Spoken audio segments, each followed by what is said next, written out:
Hello students.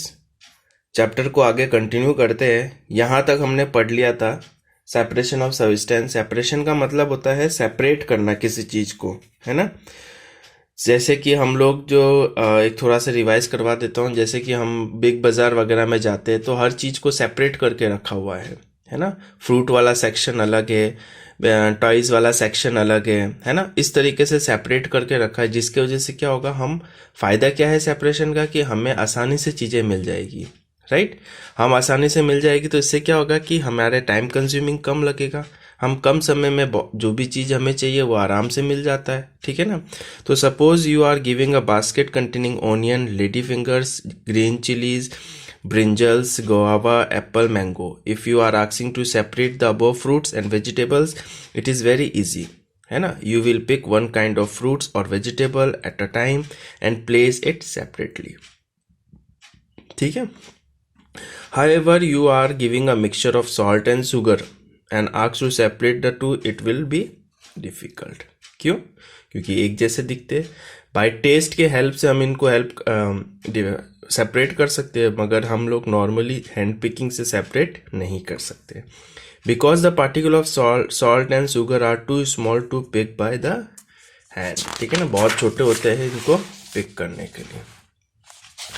आगे देखते हैं हम लोग। Further more, if you are giving common salt solution and asked to separate its component, it will impossible as neither the particle of common salt or water are visible. In this chapter we will learn some method of separating mixture in which the particle mixing may be solid, liquid or gas, and their size may be big or very small, ठीक है ना। उनकी size या तो बहुत छोटा या बहुत बड़ा होगा। बहुत छोटे होंगे दो पार्टिकल की साइज और सेम दिखेंगे तो वो सेपरेशन में बहुत प्रॉब्लम आएगी। अब अगला टॉपिक है need for separation of substance. कहाँ जरूरत पड़ी, क्यों नीड से हमें इसकी जरूरत पड़ेगी, तो इसके दो तीन चीजें देख लेते हैं। Separation of mixture become necessary for several reason mention below to obtain useful component. Useful component मतलब कि जो चीज चाहिए, मान लो शुगर और सॉल्ट मिक्स है तो मुझे शुगर की जरूरत है, सॉल्ट मुझे चाहिए नहीं, तो मैं इजी तरीके से उसको सेपरेट करके शुगर पार्ट बाहर निकाल लूंगा, जो मेरे लिए क्या होगा, फायदेमंद होगा, ठीक है ना। अगला है हमारा to get pure substance from a mixture. Pure substance हमें मिक्सचर से मिल जाएगा, है ना। तीसरा है टू रिमूव हार्मफुल कंपोनेंट। जो चीजें हमें नहीं चाहिए उसको हम सेपरेट करके क्या कर सकते हैं, रिमूव कर सकते हैं, ठीक है। As started earlier, no substance in nature is 100% pure. हमारे नेचर में कोई भी सब्सटेंस जो है 100% प्योर नहीं है। Sometime naturally occurring substance contain harmful substance. कुछ नेचुरली ऑक्यूरिंग सब्सटेंस होता है जिसके अंदर नेचुरली हार्मफुल सब्सटेंस मिक्स होते हैं। This substance if use as food can cause the serious disease. जैसे आगे हम पढ़ते हैं कौन कौन से एग्जाम्पल्स है। For example, along with arhar dal glow kesari dal, the kesari dal causes a paralysis. तो अरहर दाल के साथ में केसरी दाल भी उग जाता है और केसरी दाल के कॉजेज क्या है आपका, पैरालिसिस, पैरालाइज कर देता है बॉडी को। तो केसरी दाल जो है वो हमारे लिए क्या है, हार्मफुल सब्सटेंस है, जो कि यूजफुल सब्सटेंस के साथ में ग्रो हो जाता है। If consume for a long time, similarly sometime mustard oil mix containing argan oil, the argan oil can cause the nervous disorder. जो मस्टर्ड ऑयल, सरसों के तेल के साथ में आर्मन ऑयल भी उग जाता है, जो कि आर्मन ऑयल क्या करता है, हमारे नर्वस डिसऑर्डर को कर देता है। ये क्या हमारा आर्मन ऑयल क्या हमारा हार्मफुल सब्सटेंस है। द वाटर फ्रॉम आर्मंड well can have dissolve in a poisonous substance which may cause serious disease.